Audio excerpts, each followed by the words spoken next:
E eu queria agora trazer um pouquinho mais para o micro, mais especificamente de dois fundos, o Core e o KNRI. Dois fundos que começaram em momentos bem diferentes, né? O Core ele veio ao mercado em 2023, no fim do ano de 2023.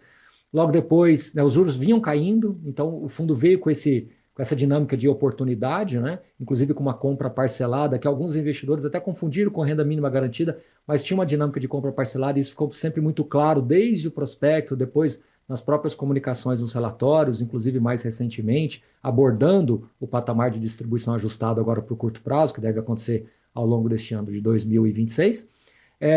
Mas depois os juros continuam caindo, depois eles param de cair, depois voltam a subir. E aí o fundo, ele mesmo nessa dinâmica de oportunidades, você passa a ter uma certa assimetria entre o mercado secundário e aquilo que é o mercado real, como vocês mesmos estavam retratando no papo agora há pouco. Já o KNRI, um fundo que nasce quase junto do IFIX, né? Nasce lá em 2010, já tem 15 anos de história, um portfólio mais híbrido, que já passou por vários ciclos, tanto logístico quanto também corporativo, e num momento diferente, né? Vocês anunciaram agora recentemente no relatório um potencial aumento de distribuição. No curtíssimo prazo deve ter uma pequena queda porque teve um pagamento extraordinário no final do ano passado, mas depois se estabilizando aí num patamar um pouco acima do que vinha sendo pago no ano passado. Então, dois fundos que nasceram em momentos diferentes, que têm alguma certa dinâmica parecida em alguns casos, mas em momentos diferentes de rendimentos. E aí eu te pergunto, como é que vocês estão enxergando essas condições dentro dos portfólios dos fundos que têm uma certa simetria, mas que estão em momentos diferentes ali de secundário e de potencial rendimentos? Não, bacana, obrigado aí pelas perguntas. Acho que, começando pelo Core, é o que você falou, foi um produto mais oportunístico. A gente tinha ali ainda uma dificuldade grande de captação para escritório, ainda estava ali, como é que estão os escritórios, a vacância ainda não estava tão, ainda era alta, e você tinha um juro alto ainda. Então, e o vendedor precisava ali vender o portfólio, era uma operação grande, a gente veio com essa ideia é, que a gente já tinha visto no mercado de venda parcelada, a gente só deu uma turbinada no modelo. Teve gente que olhou depois e falou: isso é um erro equívoco de RMG que a gente já viu no passado, mas não era isso. Era basicamente receber 100% do imóvel, receber 100% da renda e pagar parcelado, então isso aumenta o dividendo. E a estratégia era, como o juro ainda estava alto e ia cair, enquanto o juro não caísse, você tinha um carrego muito positivo de pagar parcelado, e em algum momento estabilizaria, que é o que vai acontecer agora, que está acontecendo agora em janeiro, a gente já anunciou qual é o dividendo, e vai pagar agora em fevereiro. Então, é um portfólio que a gente gosta, comprado a um preço muito interessante, porque o momento era difícil capturar. Tem ativo no Rio, tem ativos em São Paulo. E quando a gente olha o fundo, acho que tinha um pouco de uma preocupação, que a gente já viu alguns cases também de mercado. Quando você compra muito oportunístico, você compra coisa ruim. Eu acho que a performance do fundo tem mostrado que os ativos são bons. Não é um AAA, que eu vou cobrar um aluguel caríssimo, mas a gente tem uma vacância hoje muito baixa, então isso mostra a liquidez, assim, o fundo está super saudável do ponto de vista de vacância. A gente vem cuidando do portfólio, e aí o nosso jeito de cuidar dos portfólios, trazendo algumas melhorias para os ativos, coisas que a gente já vem fazendo no portfólio do KNRI, serviço, café, melhorias em outros aspectos dos prédios que a gente acha importante para reter inquilinos. Então o fundo está bem saudável. Eu acho que o desafio do momento agora, dado que a gente reduziu muito vacância, agora é cuidar que essa vacância se mantenha baixa, é essa discussão de que todo mundo saiba que, conforme combinado lá no início do fundo, e que a gente vem anunciando, você vai ter uma redução do dividendo que pode alguém se assustar. Estava lá recebendo 1,25 por cota, agora em fevereiro a gente vai pagar, é um pagamento de 0,60, de novo em linha com que a gente... porque a gente fez o último pagamento em dezembro para o vendedor, então bem em linha com o que a gente tinha combinado, mas alguém no secundário pode comprar desavisado e tal, então acho que aqui, e pode ser uma oportunidade de se alguém vender muito barato, alguém comprar alguma coisa que está muito descontado. Quando eu olho o dividend yield do fundo, ele está em linha com a média dos escritórios, mas é um fundo que, quando você olha assim, eu quero alocar em escritório, assim, você tem poucos cavalos hoje na indústria que não estão com desafios de estrutura de capital. Então você tem fundos, como era muito difícil captar para escritório, muita gente tomou dívida, comprou parcelado, mas não tinha o caixa. e agora eles vão ter que tomar alguma dívida, isso vai impactar a capacidade de distribuição de dividendo. O Core não tem isso. Então, é um fundo simples de entender, baixa vacância, acho que ele tem que passar aqui em fevereiro para ver se vai ter algum susto ou não. E em algum momento, é um fundo que a gente quer crescer, mas ele precisa voltar no secundário. Ele ainda tem um desconto importante. Nos últimos 15 dias ele vem valorizando bastante. O mercado vem andando, na verdade, e ele também estava, acho que, mais atrasado, começou a fazer um catch-up, mas ele ainda tem bastante espaço para andar, na nossa visão. É um fundo que está bem redondo, acho que temos que passar aqui o pagamento de fevereiro. Assim. E à medida que ele vai aproximando da cota patrimonial, destravar para a gente fazer mais ofertas, a gente quer crescer o fundo. KNRI é uma história bem diferente, também é um fundo que veio reduzindo vacância, hoje ele tem uma vacância por volta de uns 5%. Basicamente, o nosso desafio é escritório Rio de Janeiro. Quando eu olho a Zona Sul do Rio de Janeiro, eu acho que é uma região que tem bastante movimentação, que a gente está vendo mais movimentação de novo, então acho que essa vacância, de forma gradual, ela vai se equacionando, o restante do portfólio muito saudável. Assim, a gente tem pouquíssima vacância em São Paulo, Belo Horizonte que a gente tem ativo está zerado, São Paulo baixo. Em logística, a gente tem um módulo em Jundiaí, que acho que vai ser resolvido dentro do próprio portfólio. A gente tem um ativo chamado PIB, que é pequenininho, que está 100% vago, mas que tem hoje conversas, acho que também vai equacionar. Então, acho que lá você tem que reduzir um pouquinho mais de vacância, mas é um fundo que está bem equacionado. Hoje ele está ao par no mercado secundário. E o Baroni, que sempre me provocou na vida, e a gente tinha uma dificuldade muito grande, era a reciclagem do portfólio. Assim. Então, esse fundo, talvez diferentemente de outros fundos, porque ele é muito antigo, ele comprou coisas que se hoje eu vender, eles geram muito lucro. Então, e a gente tem a opcionalidade de crescer em ativos que a gente tem participação hoje não total, e a gente tem a opção de consolidar. BioSquare, Rocha Verá, em condições que são boas para o fundo. Então, o que a gente começou a fazer? Tentar vender, ainda é um mercado que está duro, né? Os fundos imobiliários hoje, a grande maioria não consegue trazer dinheiro. O mercado tem feito muito troca de ações, aceitar ativos com troca de cotas. A gente tem conseguido vender, a gente vendeu Atenas, uma transação de 100 milhões para uma família. Foi bom, aumentou a liquidez do fundo, destravou valor para o investidor, eu consigo distribuir esse ganho de capital. Fechamos agora um outro fundo que também outro ativo que a gente também já anunciou, que é Jundiaí. Também um lucro importante, contribuiu para a gente poder aumentar a distribuição. Então, assim, a gente ainda tem muito dinheiro dentro do fundo quando eu olho o custo que eu comprei e o que ele vale em laudo. Assim, e a gente tem conseguido até vender um pouquinho acima de laudo. Então, você perguntar onde está um grande destrava de valor, é ainda a venda de alguns ativos, e a gente continua olhando, porque a gente quer gerar mais liquidez. Acho que a gente entrega, eu acreditava muito que a gente entregaria isso na cota, mas a cota acaba sendo muito afetada por juros. Então é melhor, se eu tiver uma boa oferta, a gente não quer destruir valor, a gente vende o ativo, recicla, pega esse dinheiro e compra um ativo mais jovem, talvez em escritório, que a gente acha que tem um pouco mais de espaço para destravar valor.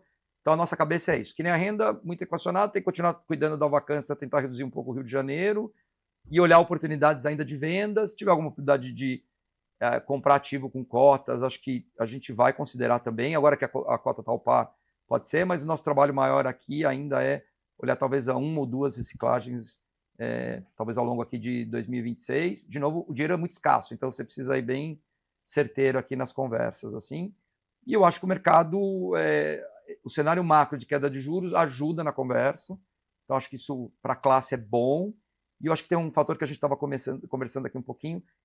As famílias têm uma nova realidade fiscal hoje de carrego de ativos. Assim. Então, você tem uma nova legislação que dividendos que você receba de uma holding imobiliária, você vai tributar.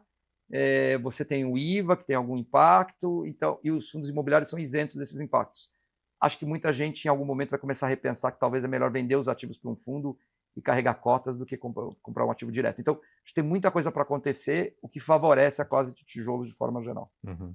Eu queria até dar os parabéns aí pelo trabalho que vocês vêm desenvolvendo, né, nos dois fundos, mas especificamente no KNRI, né, que justamente o que você comentou, é um fundo, né, longevo, né, começou lá atrás, adquiriu imóveis de qualidade, né, e esses imóveis valorizaram. Né, e a gente sempre provocava vocês assim, para eventuais reciclagens de portfólio, pensando na destrava desses ganhos de capital e até uma melhor recomposição do portfólio.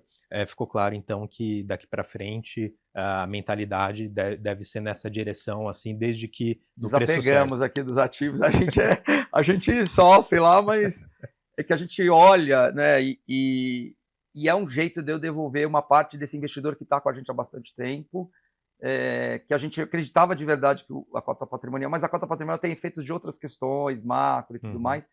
Então, assim, acho que está na hora de devolver uma parte disso para os nossos investidores. Em algum momento a gente vai captar mais dinheiro de novo quando for possível. E aquele investidor que gosta, né? Uma outra coisa que a gente tem muita preocupação é a previsibilidade do dividendo, que acho que é uma coisa que a gente tem um prêmio por isso. Muito investidor compra para ter aquele valor mensal na conta corrente. Então a gente vai bem devagar nos nossos ajustes de dividendo para não voltar para trás assim. Então, de novo, nada é garantido, né? A gente não pode garantir e tal, mas a gente faz caminho bem devagar, deixa o fundo ir gerando renda acima do que a gente está distribuindo, ter certeza que está tudo ok, faz o próximo movimento, vai fazendo o stress test de se eu tiver uma saída grande, o que acontece, se eu tenho reserva para aguentar um tempo. Então, a gente vai olhando isso, acho que isso é um valor, e tem uma equipe enorme lá, né? Eu aqui só estou aqui como porta-voz, mas a gente tem, aqui né, hoje na área imobiliária como um todo, crédito, são mais 60 pessoas, essa turma está o tempo inteiro olhando, gente de locação, a nossa pessoal de controladoria, que deixa a gente na linha ali para não prometer o que a gente... não sinalizar o que a gente não consegue cumprir também. Não, perfeito. E Carlos, na sua fala anterior você trouxe um ponto central, né, que todas essas mudanças envolvendo tributação de renda, né, acaba desestimulando um pouco mais, né, algumas estruturas hoje que podem ser oneradas, né, com essa nova realidade. E eu, particularmente, aqui já tenho recebido, né, alguns clientes patrimonialistas, né, que vêm tendo interesse em investir, então, seus recursos via fundos imobiliários pelo benefício da isenção, né, e acaba sendo muito mais atrativo nessa nova realidade tributária, né, dessas famílias patrimonialistas e tudo mais. E claro que esse movimento cheira assim, bastante a possibilidade assim, de aquisição de imóveis por meio de pagamento em cotas, eventualmente. Né? E como esse tema tem estado assim, muito em voga, né, principalmente no final do ano passado, até esse comecinho de ano, a gente trouxe aqui, né, muitos especialistas para discutir o que eles enxergam assim, de benefícios e pontos de atenção nessa forma de transação, e eu queria aproveitar então também para capturar a sua visão, né? O que você enxerga assim, de benefícios e riscos associados aí à aquisição de imóveis por meio de pagamento em cotas? Eu acho assim, além da questão tributária, tem hoje as famílias entenderam assim que você precisa alocar tempo para cuidar de portfólios imobiliários. Assim, acho que a gente viveu muito lá atrás ciclos muito favoráveis. Então, o investidor, mesmo que o aluguel dele estivesse abaixo de mercado e tal, ele tinha um ativo que não dava muito trabalho porque ele estava 100% alugado para uma empresa que sempre pagou em dia. Então, ele falava reserva de valor e tudo mais. E aí que você passou por ciclos difíceis mais recentemente, principalmente pandemia e tal, isso reorganizou muitas empresas. E hoje você tem famílias que têm ativos que estão em regiões mais duras de locação, perdeu aquele inquilino tradicional, por vários motivos ele saiu, tem empresas que fecharam com a coisa da pandemia, e aí entenderam que tem valor ter alguém acompanhando. E talvez ele não estava dedicando o tempo inteiro dele, porque muitas dessas famílias, às vezes, têm outros negócios e também investem no imobiliário, como uma geração de renda e reserva de valor, e perceberam que precisaria ter gente analisando. Então, acho que tem uma questão do que aconteceu nos últimos anos em relação à gestão dos portfólios. Acho que a segunda que eu ouço mais de famílias, assim, você tem uma questão de sucessão, né? Hoje, muita gente está dando saída fiscal do Brasil, está querendo os filhos ir morar fora, e aí a pessoa que construiu o patrimônio olha e fala, bom, eu gosto de real estate, né? Normalmente essas pessoas gostam da classe, mas quem que vai cuidar? Quem que vai olhar? Dois, eu tenho, sei lá, 5 herdeiros, assim, tenho 2 ativos grandes, se alguém precisar de liquidez, eles vão ter que acertar entre eles a compra, gera atrito familiar. Um fundo imobiliário, eles vão na bolsa, o preço está correto, é o preço da tela, vende, não precisa ter rearranjo familiar, tem alguém cuidando do portfólio. Então, gestão, sucessão patrimonial são questões importantes das famílias hoje. E aí, agora a gente tem mais um tempero, que é a questão tributária, que as empresas, hoje os empresários têm empresas que cuidam dos portfólios, nos grandes portfólios vai ter o imposto dos 10% lá, então isso tem um impacto sobre a rentabilidade desses portfólios, tem o IVA chegando também, que tem algum impacto. Então, acho que está todo mundo tentando entender. A gente, no final do ano, esse ano, eu já tenho falado com algumas famílias. Então, assim, acho que está começando a cristalizar que tem alguns desafios do ponto de vista do que já está lá. O que eu acho que são os desafios de quem está do lado dos fundos, né? Primeiro, consenso no preço, né? Então, as famílias também gostam dos seus ativos, principalmente ativos de boa qualidade, que são os ativos que os fundos gostariam de ter nos portfólios. Acho que precisa conseguir chegar ali no valor justo, e quando você fala de escritório, o aluguel continua vindo ainda, né? E os fundos vão precificar em cima do que está gerando o ativo. Então, acho que aqui tem um desafio número 1, e ele tem gostado do portfólio dos fundos. Então, tem uma combinação muito boa, né? Se a família talvez está muito desesperada para vender qualquer coisa, às vezes é um mau sinal que talvez o ativo tenha alguma questão também. Então, mas aí o gestor tem que olhar. Acho que quais são os desafios. Então, primeiro, casar os dois lados, né? O gestor tem um ativo que ele goste e ele precisa aqui ser bem sereno na hora de escolher esses ativos, porque isso, na verdade, no final, as assets ganham dinheiro aumentando os seus volumes. Assim. Então, é um jeito de ele captar dinheiro num mercado que não tem captação. Uhum. Então, você precisa ter muita disciplina para não aceitar qualquer coisa só para crescer e ganhar mais taxa. Então, acho que esse é o desafio do lado do gestor. Mas as casas sérias sabem que isso aqui é vida curta, depois vai aparecer essa conta. E o fundo, se ele fizer isso num volume muito grande, porque normalmente todo mundo troca e fica com uma quantidade muito grande de cotas. Em algum momento ele precisa vender essas cotas. Então, se você faz isso com muita velocidade, mesmo você colocando algumas travas, você só pode operar um percentual da liquidez do fundo, você vai ter vários donos de cotas que têm a mesma regrinha e podem pressionar a cota no mercado secundário temporariamente, então isso é prejudicial ao fundo. Então, de novo, tudo com serenidade, com controle, eu acho que é bem-vindo. Acho que é bom para os fundos que dilui, aumenta a liquidez, então esse é o lado positivo.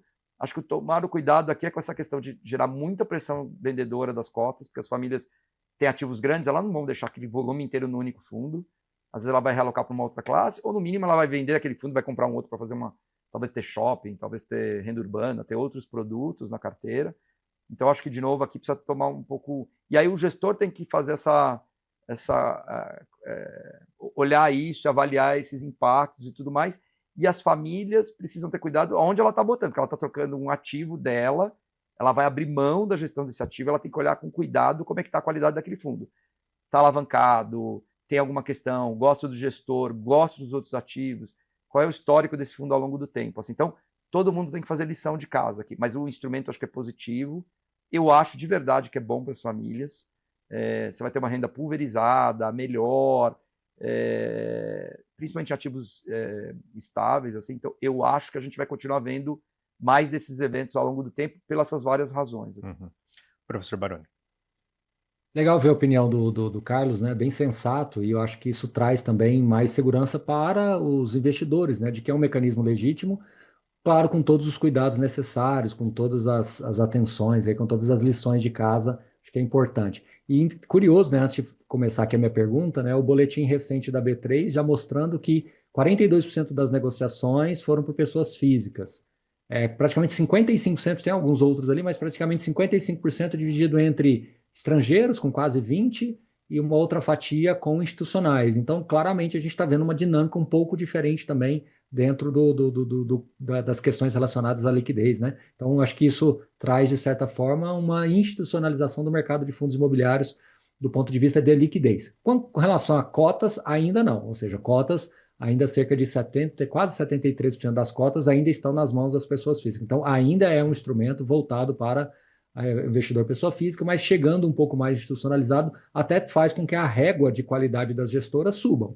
A gente já viu em outras oportunidades movimentos, claro, equivalentes, mas não dessa mesma intensidade, mas que quando você vai profissionalizando um pouquinho mais o investidor ali, naturalmente a régua da gestão tende a subir. Isso nem sempre vai acontecer, mas pode acontecer na maioria das vezes.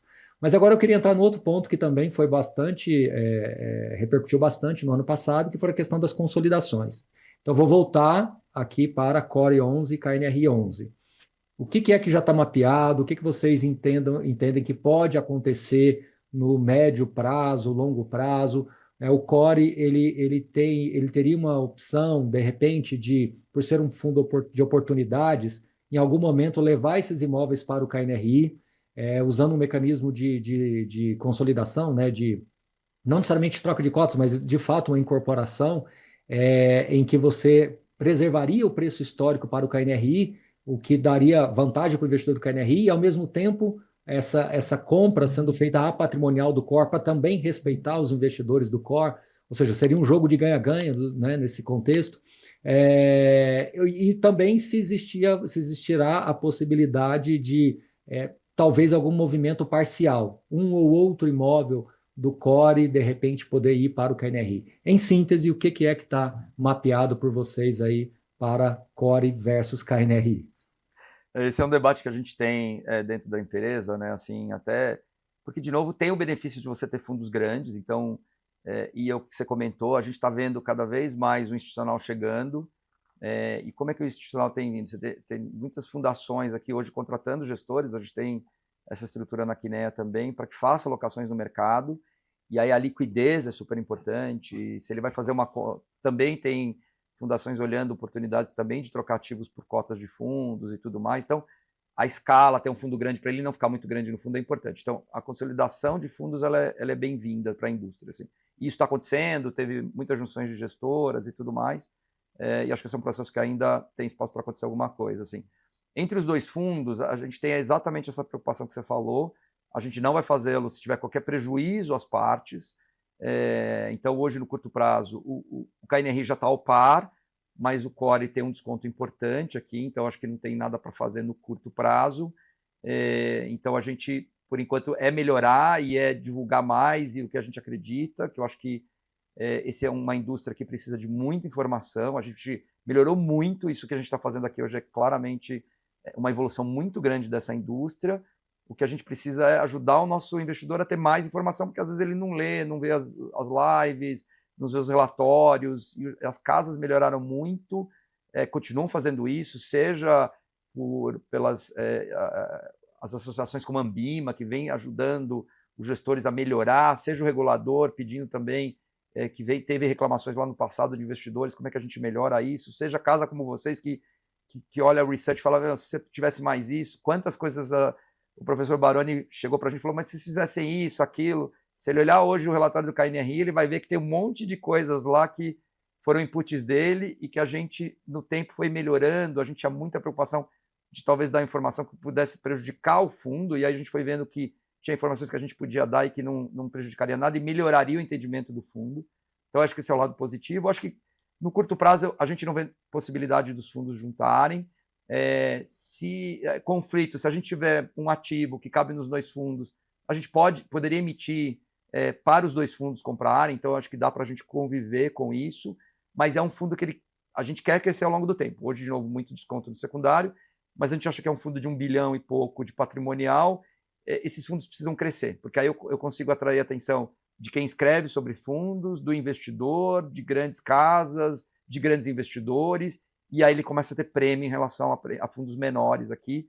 Então, de novo, curto prazo nada, não vamos fazer nada que qualquer um dos investidores sejam prejudicados, a gente não acredita muito nisso, a gente tem, inclusive, às vezes, dificuldade de fazer isso em fundos de terceiros, assim, a gente acha que a experiência do investidor, a classe é muito potente, tem algumas frustrações que aconteceram no mercado, mercado, tá lá, mas a gente tem uma preocupação mais institucional, assim, então, curto prazo não vai acontecer nada, mas a gente continua acompanhando. Se em algum momento a gente achar que é válido, e também pode ter reciclagem de alguns ativos, assim, às vezes o que acontece é os fundos vão crescendo, e aí você tem ativos menores que encaixam em fundos que não são tão grandes, e que também querem comprar ativos, e a gente acha que tem uma boa qualidade de ativo. Eu não vejo hoje problemas no nosso portfólio, em ambos os fundos, que tira o sono, tem um ativo que é um mico e tudo mais, não vejo isso. Então, em algum momento eu posso vender, a gente comprou em preços muito interessantes, vender um ou outro ativo, né? No caso do Core, o ativo do Rio de Janeiro é um ativo bem emblemático, assim. O vendedor era a joia da coroa deles, porque é um ativo muito bem localizado, com características de tipologia, tamanho de laje, na zona sul do Rio, que você não tem muito esse produto, são poucos concorrentes, assim, então isso mostra que é por isso que a gente tem uma vacância baixa. Então a gente pode também fazer uma reciclagem em algum momento, quando o mercado estiver um pouquinho mais líquido aqui, isso destrava valor e talvez comprar outras coisas. É um fundo um pouquinho mais oportunístico, que a KNRI talvez é aquele fundo mais estável aqui. Uhum. E Carlos, aproveitando esse gancho da consolidação, a gente tem acompanhado esse movimento que tem tornado alguns fundos, né, com tamanhos assim que antes eram impensáveis praticamente, né? Então, um outro patamar em termos de tamanho em relação aos demais fundos do mercado. O próprio, né, KNRI, embora não tenha feito uso, né,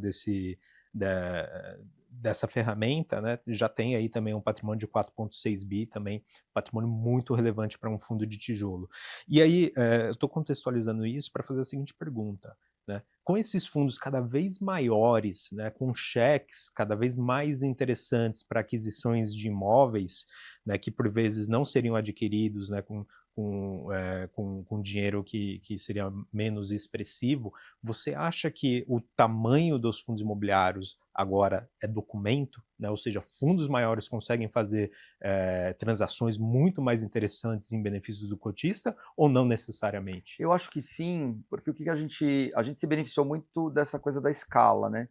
Então, quando você tem uma transação muito grande, o próprio vendedor, ele fala, olha, primeiro você teve um movimento assim, toda vez que o mercado estava escasso, o grande comprador da barganha era o gringo, né? Uhum. Então a gente vinha aqueles momentos que, putz, aquele prédio que eu sempre namorei, agora vai vendendo um preço justo, assim.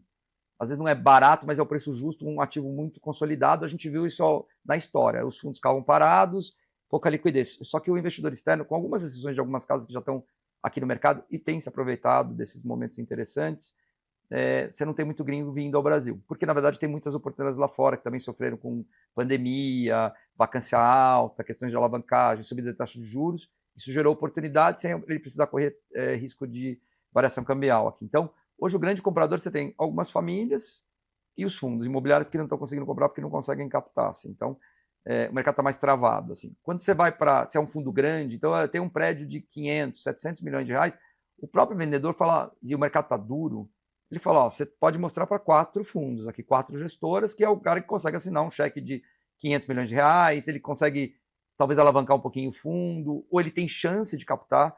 Acho que é um outro desafio que a gente tem nessa indústria é distribuição. Né? Então, na hora que você vai captar, normalmente o fundo maior, que vai fazer um follow-on e não um IPO, né? Então ele já é um fundo existente, que já tem a sua história, ele vai só crescer na margem, ele tem uma chance maior de captar em relação aos fundos novos ou aos fundos pequenos aqui. Então, assim, e o mercado ficou um mercado de ativos grandes, né? Então os prédios estão maiores, o metro quadrado aumentou bastante. Então, hoje, você falar de uma transação de R$1 bilhão de um prédio é bem ok. E se você comparar a indústria de M&A, né? Quantas transações de M&A de empresa estão nesse tamanho? Então, essa indústria ganhou uma magnitude bem impressionante. Mas quem consegue assinar um cheque de 500, 700, 1 bilhão, se não for esses grandes fundos? Senão, daqui a pouco o fundo vira só aquele ativo. Né? Então, eu acho que tem vantagem competitiva, de captação, negocia, né? Eu digo assim, ele vai concorrer com players talvez mais sofisticados, em condições similares, todos têm que captar aqui. Então, acho que, primeiro, é importante para os vendedores, né? Assim, muita gente precisa reciclar esse capital, foi lá atrás, comprou terreno, construiu, alugou, tomou os riscos todos, que não são poucos. Então, tem esse desafio. E agora eles precisam monetizar, pegar o lucro, liberar esse capital para fazer o próximo projeto. Seja em shopping, seja em escritório, logística. E hoje, o grande comprador disso são os fundos imobiliários, porque eles estão ficando tão grandes. As famílias podem, tem famílias bem potentes, mas, sei lá, vão fazer deals de 150, 200 milhões, 300 milhões, que já é um deal bem grande, mas são poucas famílias, até porque ela vai concentrar e tal, e volta para a nossa conversa número 1. Eu vou comprar um portfólio direto e depois tem questões de sucessão e tudo mais. Então, acho que tem uma profundidade menor do que os fundos imobiliários. Então, o tamanho é importante nessa indústria, sim.